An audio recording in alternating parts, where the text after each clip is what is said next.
Welcome to the Pressure Test. I'm Kamina Fullwood from the Coherence Lab, and I'm here with Paul Lyons from Mental Toughness Partners. And today we are debating the death of the corporate alpha. So the corporate alpha didn't appear out of nowhere. It was built deliberately and systematically for a world that needed command, control, and certainty. And you know what? It worked, and it did produce great results.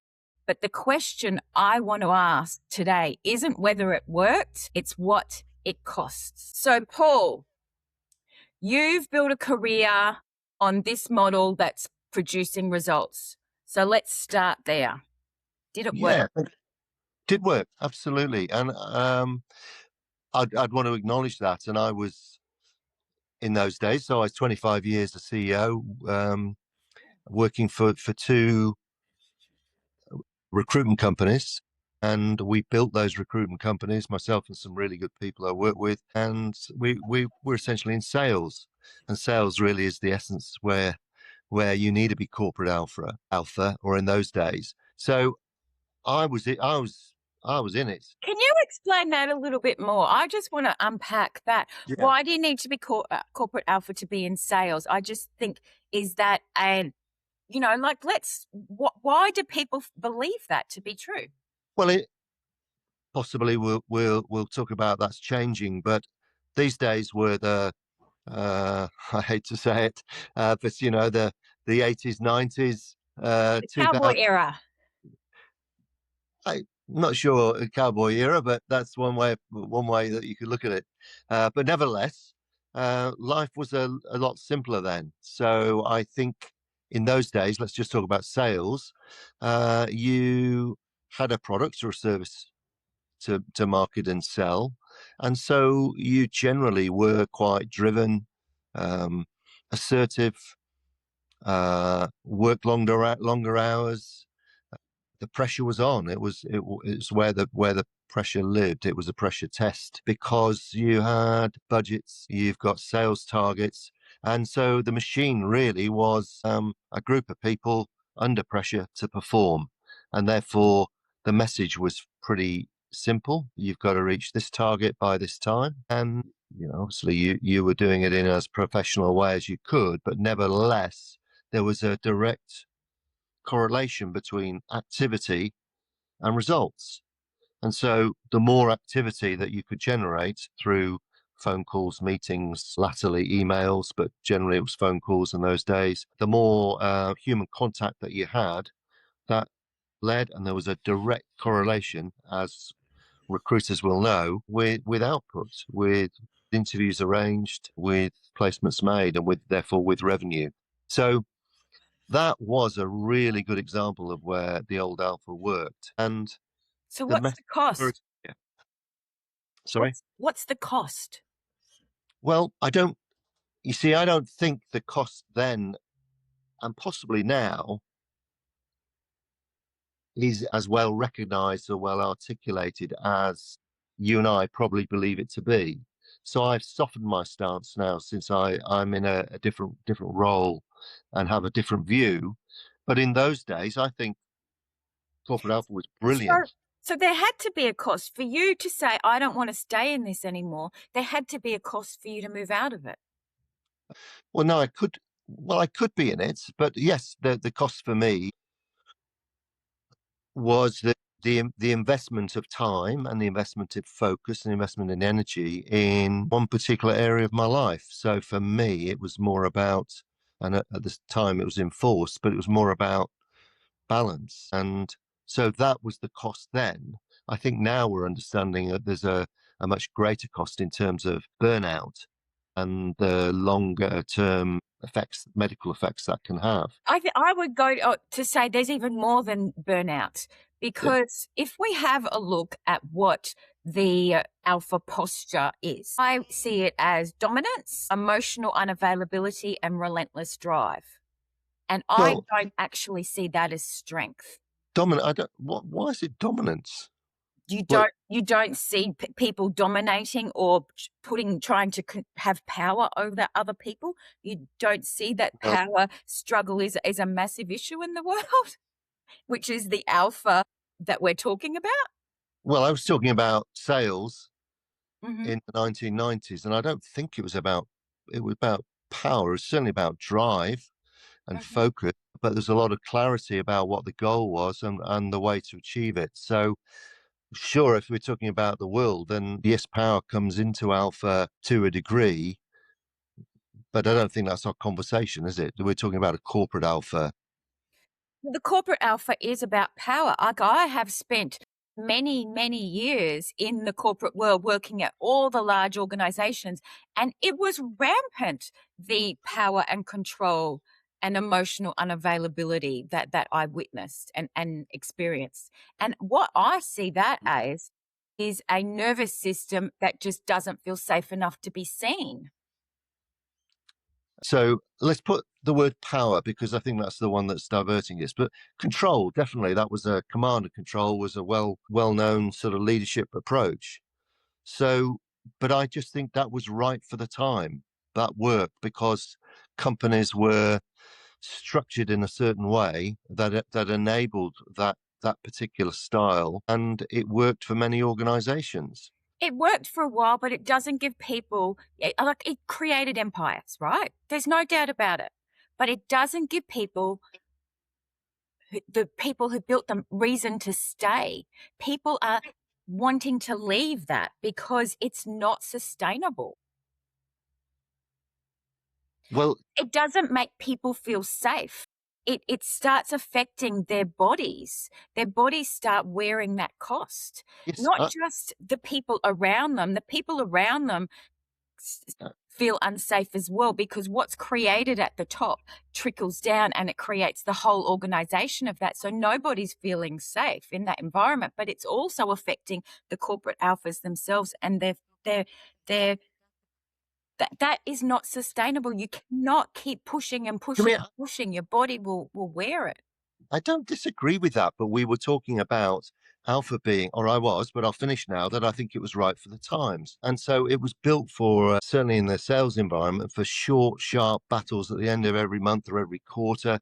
So it became a way of life. And I think what that enabled you to do was there were high spikes, short spikes, and you could then come down from that and you could generate some kind of relief, if you like. You weren't permanently in that on mode. But I think the problem now, which you've come to, is that we're just much organizations are much leaner.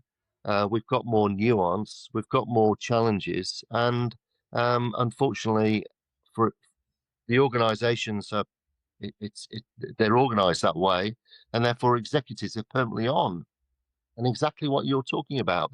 It's a continual pressure cooker. There's no opportunity for downtime, and there's no buffer because a lot of organizations are cutting out people, cutting out middle management. So it's a lot harder, I think, these days to survive as in the old ways because of this difference nuance. So leaders have got to be different, and they've got to lead in a different way, which is really what we're coming on to, and why I've sort of changed my view on what leaders need, which is much more, as I say, nuance, much more balance in the way that they lead, because the old method works less well. I won't say it doesn't work; it just works less well, but Well, let's sort of get really into what that approach is. So I can like say that I think the traits that got the leaders to the top are actually the same traits that's keeping them isolated.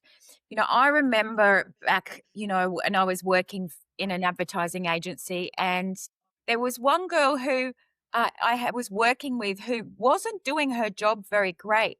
And I was, questioning her, and she was feeling threatened by my questions because I was needing her to step up in order to produce a great result, because there's such pressure to produce that great result. And she came back and attacked me and yelled.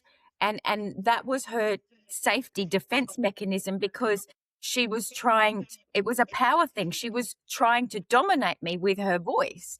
And so that's the kind of displays of power and dominance that I see in these worlds is when people feel weak, they display that weakness in a forceful way.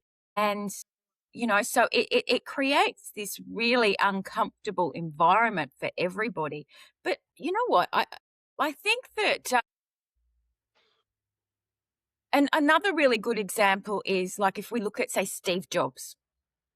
He was an undeniable genius, but he died pretty much alone. Like there's a video of him, I don't know if you've seen it, where it was like weeks before he passed and he said to the whole world, I lived my life in this way, of dominance and control and all of that sort of stuff. Mm. And then he said, but I have no one here with me now, in my last days. And that's the gap that I'm seeing between the alpha model that produces that we produce and the cost the personal cost of it. And it's not personal failure. It's just a model working exactly as it was designed. Where do we start with that, Camina? So we're talking about leaders. We're talking about leadership. Leadership is lonely. It is lonely. Nobody would deny Doesn't that. have to be. I'm saying it's the alpha model structure that's making it lonely. No, I think even in an organization where it's really regulated, I think leadership is still lonely. There's degrees. Yes, I see what you're saying, but I think there's degrees. Like it is because people don't fully understand the leader's role. It's like they have to make hard decisions, all of that. So that is isolating. But you can do it in a way that feels less isolating than the alpha model structure. So I think what I'm hearing is that you feel that leaders should be more inclusive. I think, is that right? Which I would agree with. That's a leadership style, and leadership's about influencing people to follow you to achieve a particular purpose or a particular goal. Steve Jobs, since you mentioned him, had a particular style. I think you're suggesting he wasn't a particularly nice man. Certainly, a lot of the people who worked with him felt that he didn't listen. He was quite dismissive, etc., etc. But he was a brilliant person that people followed because of his design brilliance. Every leader has a different style, and they've got to develop that style. I think one of the challenges now is that our organizations, as I mentioned, are really lean and fast. There's so much change going on that organizational structures have to be different because you can't have them rigid with the sort of chain of command that we used to have, because in those days things were much more static. Now they change, within weeks or within months. So you have to have leaders with a different, or leadership teams with a different set of skills and I think a different mindset. They've got to be much more adaptable and open to change, and they've got to work with their teams in different ways. So in that respect, I'd really agree with you that you know death of a corporate alpha, yes, um, and the reason I love the reason is just the operating environment. It's just changed totally. And it's the human operating system because what if we look at the nervous system aspect of that, because I think that's a really great point that you made. And if we look at the nervous system aspect of it, if we look at the brain itself, we are designed to see change as a threat. That's Yeah. how that's part of how our brain is literally structured. So if people have more survival state stress sitting in there and they're having to go through constant change, every week, every 2 weeks, every month, whatever it is, and they're constantly faced with more change and they have like all of this survival stress, that's constantly getting challenged and that's what's creating this burnout that we're talking about too, because it's like, I feel for the men. They have been taught to to be strong and tough and all of that kind of thing. And now we're going, that doesn't work. It doesn't work. So now they're having to learn a whole new way of doing things. And to be honest, for women, it's much easier because well, yes, that was part of our, you know, growing up as well. It wasn't, we weren't so enforced into that be tough, you know. Emotions were pushed to the side. And so when that happens, all those emotions catch up and they can come out in an ugly way because they're not feeling safe. And they only feel safety through achievement, which is pretty empty. And so then these people are just so goal orientated that often, even when they reach their goal, they feel empty. And so This is then they go, okay, well, what's the answer to that? You know, maybe I'll just become a trillionaire instead.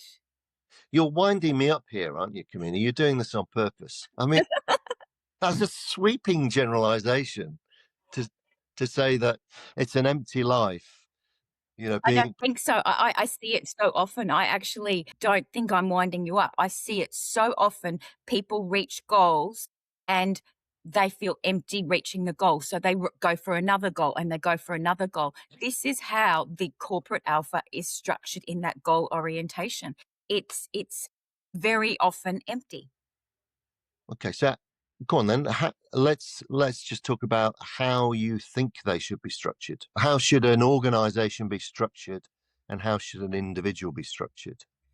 Well, it's all about the nervous system and looking at those survival beliefs and behaviors that are controlling them that they probably aren't even aware of because they've just pushed it to the side so much that they can't even see it. And, you know, and I've been guilty of that myself. I haven't seen things until it really slaps me in the face and you're like, oh, right, there's that there. And so when you look at this, if you remove and neutralize all of these survival strategies, which is what I help people with, or not strategies, the survival issues, which is what I help people with, then you aren't looking at everything as a threat. Then you can really easily adapt and change. And then you can more easily connect with people.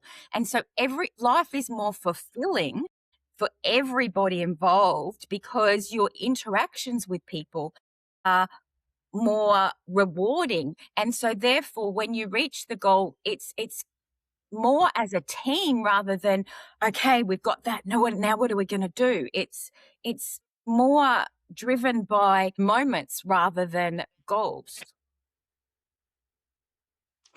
Right. So the bit that I'm struggling with is the fulfillment comes through the nervous system. I mean, or by working with the nervous system, you improve your life fulfillment. I Mhm. think that's a pretty long bow. Would you like me to explain it further? Well, yeah, I think, but I'd like to understand, how do we change an organization in the way that I think that you feel that it should be much more emotions based, but I'm not sure. And then how do we work on the individuals to work within that system?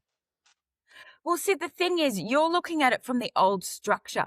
And so if you look at it from the old structure and you're wanting me to give you little tips and things, that's not going to work. It actually is a completely different way of looking at it and going about it. I can't just say we need to do this or we need to do that. We need to look at the nervous system. Now, why what that means, I'm not saying it needs to be more emotions based. I'm saying it needs to be more presence based. If people are more present, then they're not carrying the past or future anxieties with them because most people are carrying past stuff or future stuff. And so they're feeling all of that pressure. That's the pressure test of the past and the future to perform in a certain way. The past issues are weighing over you or the future pressures, and all of that creates this pressure cooker. So if we can remove and neutralize these nervous system issues, then we're more present. And in doing that, we see things with more clarity. And then clarity makes everything more fulfilling. It makes the reaching what you're aiming to reach much easier. It's not weighed down with all of the angst of the past and the future stuff. So therefore it's not so empty. It's like it we achieve it with more grace. It's not having to, you know, blood, sweat, and tears your way through to reaching a goal. I'm not saying that issues don't come up. What I'm saying is that when they do come up, it's handled with grace is just the best word I can come up with. It's just handled more easily. It's not handled in a way where you have to blood, sweat, and tears your way through it. And I've blood, sweat, and my tears my way through certain things. I remember I was working on a $1 billion tender many long time ago, and there were lots of tears through that. And we got there and we won it and all of that. But the cost of that was not worth it to me. Okay. But a lot of what you talked about, we can achieve through mindset and mindfulness. There are strategies that you can use to focus on the present. Those are well known and well used, and you can use them with mindset. So I'm the bit I'm struggling about is this concept of fulfillment is only something that you can have in the new age. I mean, I'm not Well, no, specific. that's not at all what I'm saying. What I'm saying is there are compensation patterns that people have running. And Right. when we neutralize the nervous system, those compensation patterns no longer run. I don't have to manage it or control it. I don't have to, when something comes up, go, how do I, what technique do I have to do to get more present? I am just more present. So I'm not constantly having to manage things. So therefore that's more fulfilling because I'm not having to go, this has come up. What do I do? Okay. Oh, I'm calm again. This has come up. What do I have to do? Oh, I'm calm again. It's not an up and Yeah. down. It's like, that state of up and down like this. It's more fluid. It's easier to navigate. I don't have to manage it. It's just more natural. Okay. So look, I I don't think I don't think it's black and white. I I I don't think the old alpha style has to. It doesn't have to die. The old alpha. I'll take myself as being an old alpha. I just have to evolve. And I just evolve with. That's what I'm saying. We need to move it, shift it beyond. I'm not saying kill Yeah. out people. No, I know.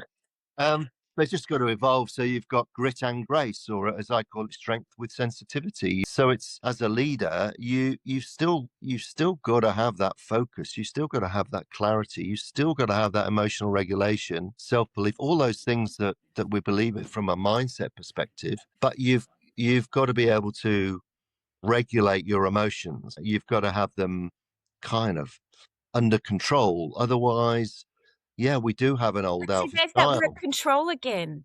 And I'm not talking about controlling emotions because then if I have to control it, there's an issue. It's like, oh, I'm saying it's a bad thing because I think part of what's going on with the corporate alpha is that fear of really being seen because people are really quite judgmental of themselves. So if I see this emotion as a bad thing, I've got to control it, then that's not healthy. That's not conducive to a healthy working environment.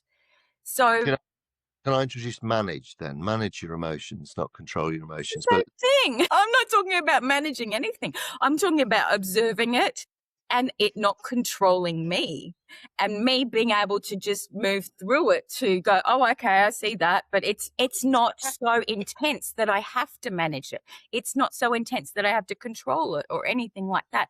It's there, but it's not overwhelming. And I think it's right. the overwhelm that starts to create all of this burnout. But I think what's also interesting, if we have a look also, there's another angle I would love to look at, Hmm. which is that decision makers it's not just about men. I think I really want to take it away from it just being about men.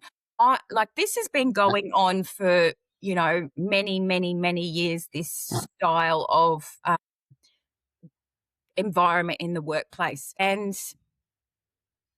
it's become a template for a system that rewards that kind of behavior. So Yeah. it's people tend to think it's men, but I think women have been promoted in these environments. But here's the catch, is that these are the women who supported the existing template, and didn't, push for structural change. So the people who have managed to get to the top all support this system. And that's really what I would like to just sort of address as well. Go on then. It being just about it being about the it's not male focused. Yeah, It's not, it's crushing some men and women who don't want to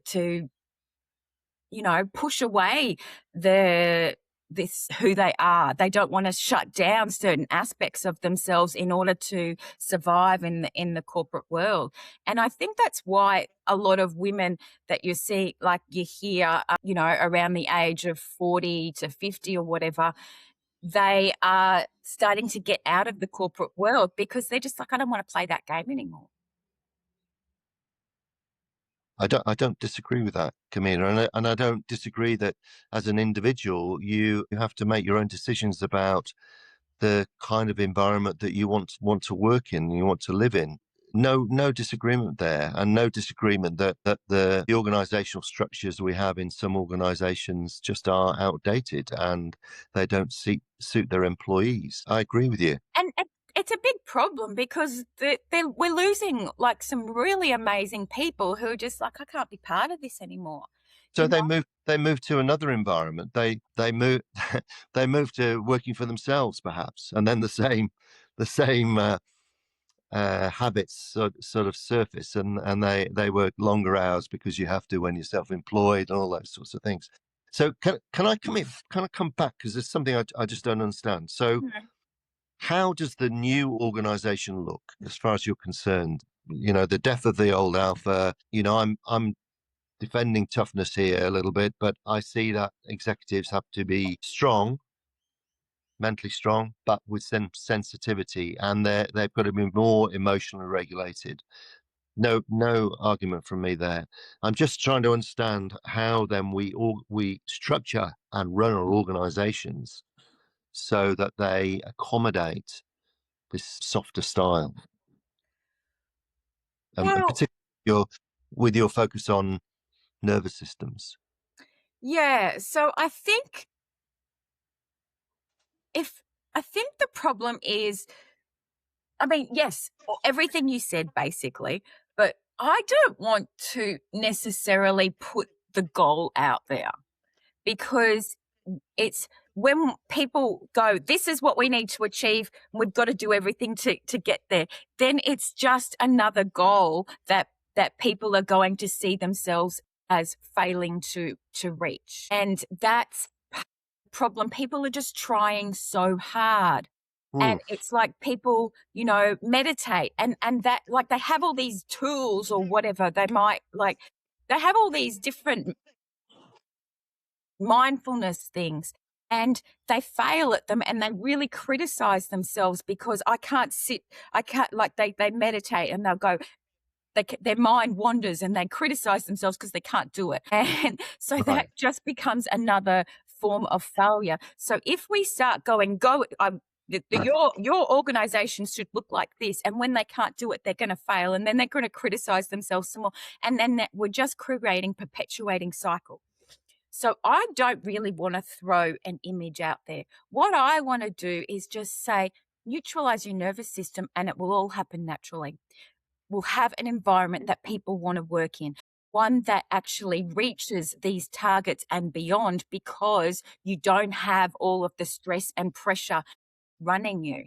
So that's actually what I would prefer to say, because I think what everyone looks at as the ideal workplace is creating more pressure than needed. Let's just forget that for a moment, because everyone's working so hard and trying so hard to achieve it, and they're not doing it, and they're failing at it, and it's creating more and more self-judgment. But you need stress, you need pressure, you need Do you? that. Absolutely, you need some Isn't because it. that the corporate alpha model that we're talking about? Oh, you need it? I don't believe it. I believe that I can achieve all of those things that you're talking about without pressure and without stress. Um,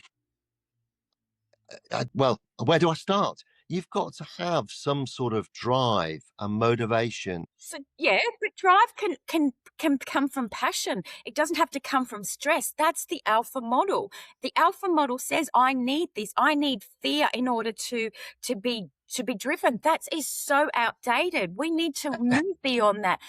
Passion. Yeah, If am passionate about my workplace, and I love all the people in my work that I work with, and I love what I do, that's my drive. And that's what will keep me going, and make sure I deliver great results.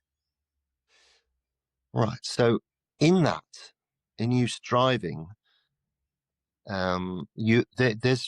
there's pressure and stress involved because there are deadlines that there are goals that you want to meet, conscious or unconscious. So I'm not I'm not defending the old alpha. I'm recognizing why it existed. I was one of those people, and I'm understanding that alphas or executives just to have to be more nuanced and more adaptable, more flexible. Now I believe that we can do that through a mental framework, and executives realizing that they've got to invest in downtime so that they can restore some energy that they've lost. But I don't think that you can have a passive organizational system, because if I'm running a Not business. saying passive. I think you're misreading what I'm saying. I'm saying that genuine desire and drive comes from a nervous system that feels safe enough to stop.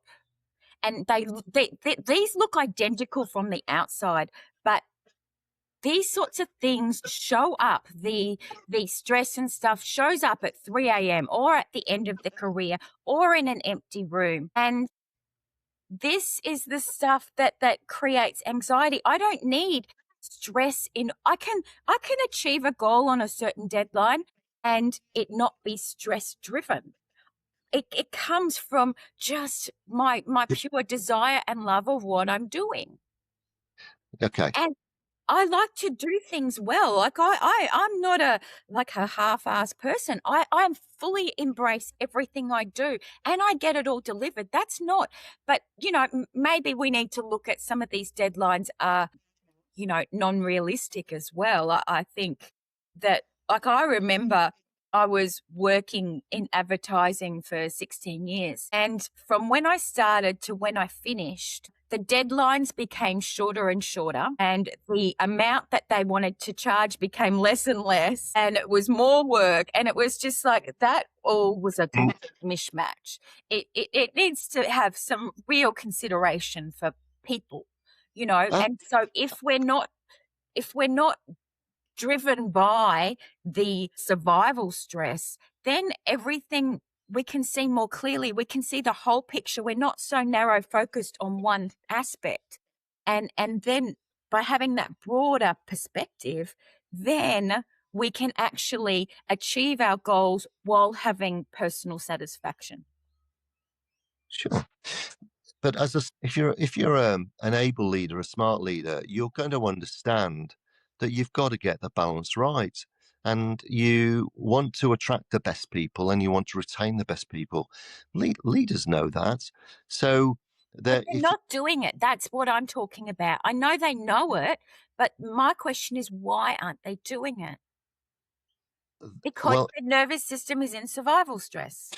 no, that's a sweeping generalization, It's Camille. not. I've seen it, and this is what I see with all the people that I work with.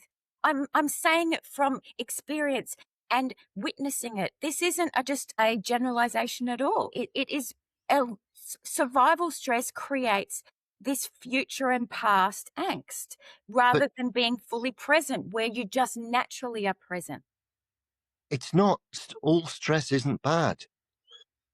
There's good stress and there's good pressure. Really? Absolutely. So I'm just struggling with I'm trying to challenge you on a number of ways, because leaders do the best they can, and they work to find the styles that work for them. Now there are good leaders, not so good leaders, there are poor leaders, and we've worked for all of those three. Um, uh, we definitely have. So you can point to poorly run organizations for sure, or you can point to organizations that aren't serving their employees well. And I think we both have an issue with the fact that people work for too hard for too long, and the balance is not right. So I don't disagree with you there, but Can I I just just say one little thing? yeah. In relation to what you said, I don't want to sit here and judge all of these people. I genuinely think everyone's trying really hard to do the best they can. And they just and it's and it used to be I would hear it's just they don't have the skills for what their communication or whatever there is going on for them to be able to do it well. Like I want to just acknowledge them. I don't think it's a personal failure that some organizations aren't doing as well as others for whatever reason. I genuinely just think it's a nervous system thing. And that to me is a much healthier way of looking at it because it goes without judgment. I just think there's too much judgment in the world. And that's what's creating this compensations that are going on and too much stress. If we just start to go, hey, what's going on in you've got some survival stuff running at the moment. Let's address that because that's underneath, sitting underneath all of that mindset stuff is this survival stuff. And that's what feel strongly from all of the work that I do that needs to be addressed.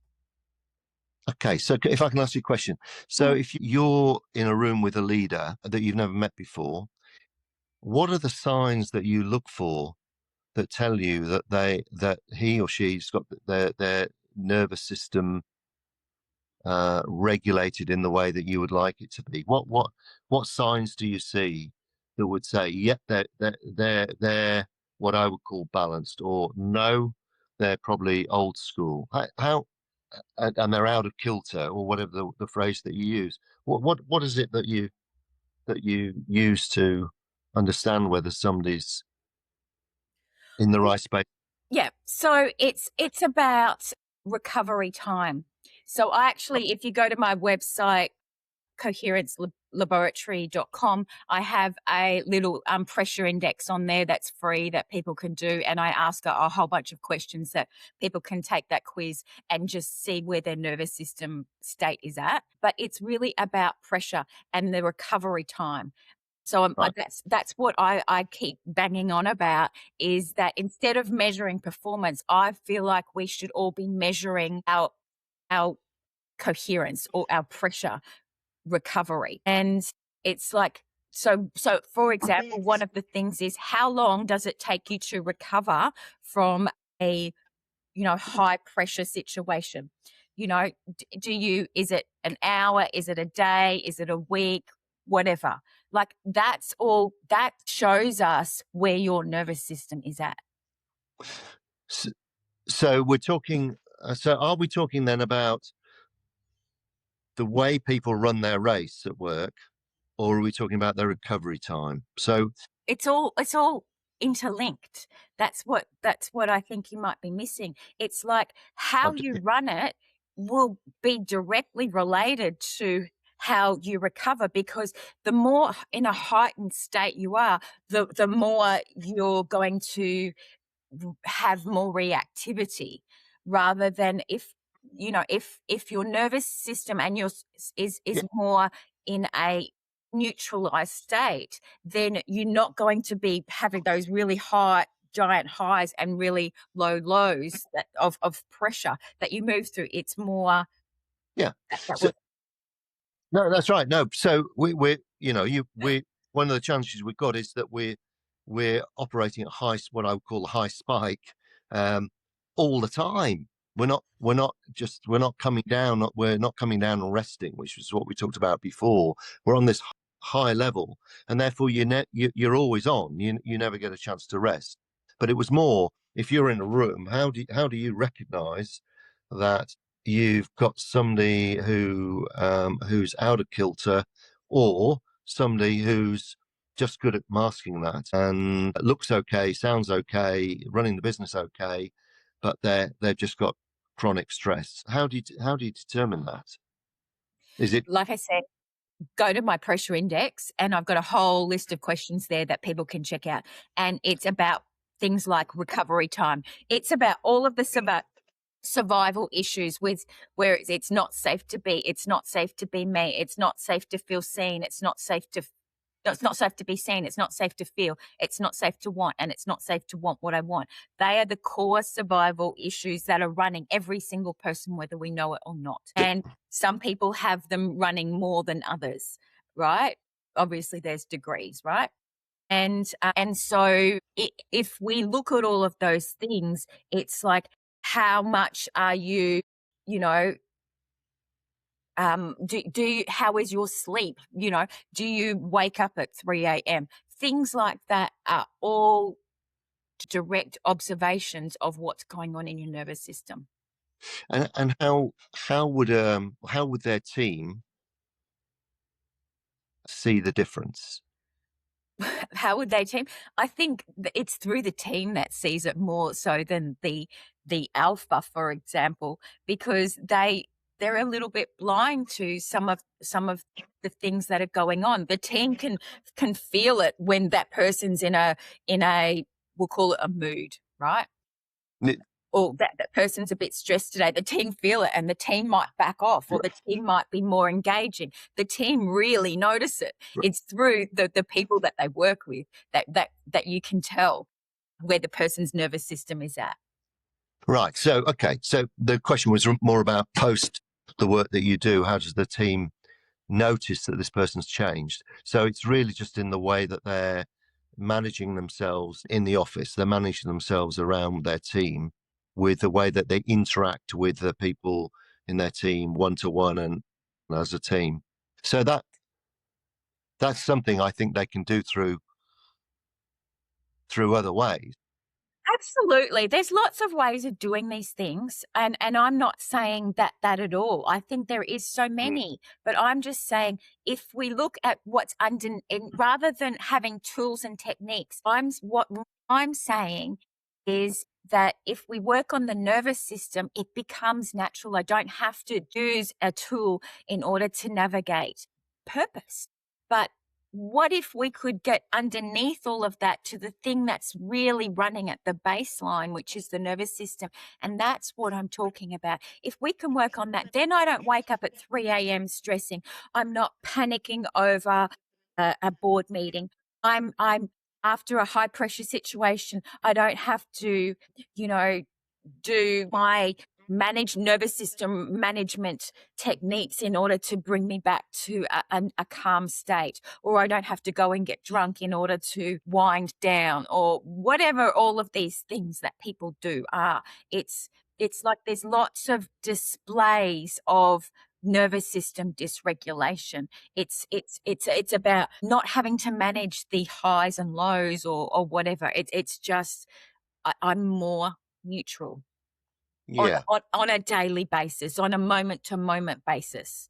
So really what we're saying is that you just need to be self-aware about refreshing yourself and ensuring you get enough time away from the pressure cooker that you're working in so that you can re-energize. Um, That's not actually what I'm saying. I think it's more that you just work on the nervous system, and you don't need to do all those things, because people can go on holidays and they come back from holidays and they're still just as stressed. I don't think getting away from things necessarily works. okay. All right. But, I think the corporate alpha isn't dead yet. I think it's dying. And it's not because it failed, but because the people inside it are starting to notice what it's actually costing you. It's not dying. It's not dying, Camilla. It's evolving.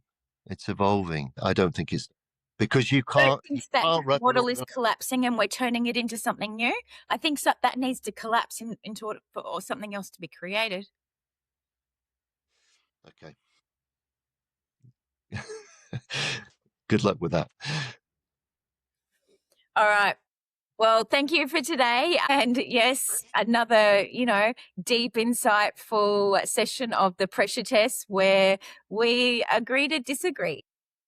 We do. We do on this one. Okay. All right. Thanks, Camilla. Cool. Thank you.